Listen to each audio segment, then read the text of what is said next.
যখন কিয়ামতের ময়দানে আল্লাহ রাব্বুল আলামিন এমন এক কিতাব আমাদের সামনে উপস্থিত করে দেবেন, ওই কিতাব দেখার পরে বদকারদের চোখগুলো বড় বড় হয়ে যাবে। তখন বলবে, মালি হাযাল কিতাবু লা ইউগাদিরু সগীরাতান ওয়ালা কাবীরাতান ইল্লা আহসাহা। হায় রে হায়, কি আশ্চর্য কিতাব!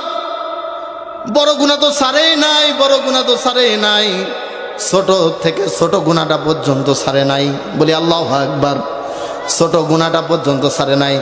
এই কথাকে আল্লাহ রাব্বুল আলামিন সূরাতুল জিলজালের ভিতরে তিনি স্পষ্টভাবে বর্ণনা করে দিয়েছেন।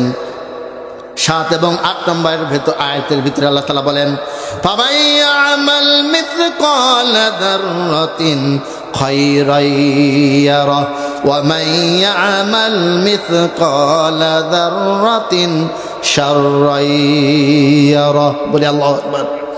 আল্লাহ রাব্বুল আলামিন বলেন, কিয়ামতের ময়দানে যদি তুমি অনুপরিমাণ যদি একটা ভালো কাজও করে থাকো, যদি একটা ভালো কাজও যদি করে থাকো, আমি আল্লাহ রাব্বুল আলামিন কিয়ামতের ময়দানে সেটা দেখাবো।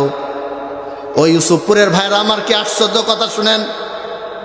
আজকে তো গুনাহ করতেছি, কিয়ামতের ময়দানে একটা অনুপরিমাণ পর্যন্ত যদি দুনিয়াতে যদি ভালো কাজ করেন, সেইটাও আল্লাহ রাব্বুল আলামিন কিয়ামতের ময়দানে দেখাবেন। আল্লাহ তাআলা পরের অংশ বলছেন, ওয়া ইয়ামাল মিসকালা যাররাতিন শাররান ইয়ারা। যদি অনুপরিমাণও যদি একটা বদ কাজ করেও যদি থাকো, আমি আল্লাহ রাব্বুল আলামিন তোমাদেরকে কিয়ামতের ময়দানে আমি আল্লাহ তাআলা দেখাবো। এই সমস্ত কিতাব দেখার পরে, এই সমস্ত আমল দেখার পরে বদকারদের চোখগুলো বড় বড় হয়ে যাবে। বদকাররা তারা আফসোস করতে থাকবে, নিজের কপালের পরে নিজেই বাড়াতে থাকবে, নিজেই মারতে থাকবে। বদকাররা তখন বলবে, হায় রে হায়, এই গুনাহ তো আমরা করি নাই, এই গুনাহ করি নাই। জাহান্নামের ভয়ে বলবে, দুনিয়াতে আল্লাহ আমরা এই গুনাহ করি নাই। মিথ্যা কথার আশ্রয় নেবে।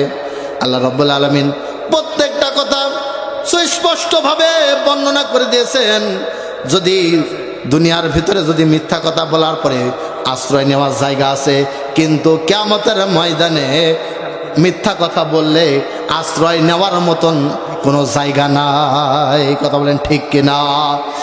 যদি একটা মিথ্যা কথার আশ্রয় নেন, আল্লাহ রাব্বুল আলামিন তখন বলবে, হ্যাঁ আমি জানি তোমরা তো মিথ্যা কথার আশ্রয় নেবে।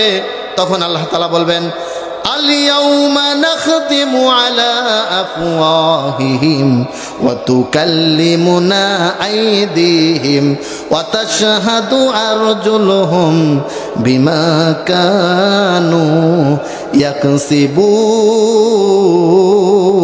ইয়াকসিবুন। আয়াতটা জোরে বলেন আল্লাহু আকবার।